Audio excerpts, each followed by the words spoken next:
Here's yet another great game idea from Joe DeFritis. This one is called Camouflage for kindergarten to grade 6, and you'll need 5 large objects. And you'll start by placing those 5 objects somewhere down in the playing area in a semicircle, and they can be things like crash mats or whatever, wedge mats or pieces of exercise equipment, anything that's large enough to hide somebody behind. And then you're going to number those objects 1 to 5 from the left side to the right side. And the players are going to start hiding behind one of the objects, or they don't actually have to start hiding behind, and the counter or the teacher is going to be the counter, and they'll start where they can't see, in that position kind of in the middle of the semicircle. And so basic idea. The counter is going to close their eyes. They're going to count down from 10 to 1.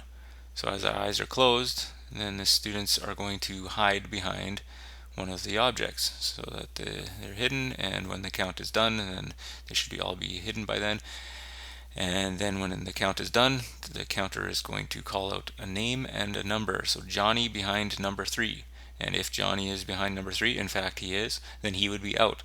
So when players are out, they're not actually out of the game. They don't have to just sit doing nothing. They can continue playing as normal, but for the technicality, they're out, and it's going to be last man standing. So whoever is there last to remaining at the end, they will win the entire game. And then you'd switch up the counter. Maybe the winner could be the counter for the next round. And so after that round, you'd start from 9. So 9, 8, 7, down to 1, and so on and so forth. Between each round, then you get shorter and shorter to make it more difficult.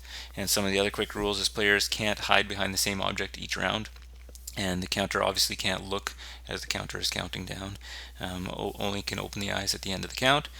And of course, put your own rules in. If there is only one player left and the counter can't find that player, and then just end the round and that player wins, something like that. And if you have larger groups, 20 or 30, then call out more than one name. So not just Johnny, call out 3 or 4 names, and try and have the rounds go quicker that way. So thanks again to Joe DeFritis.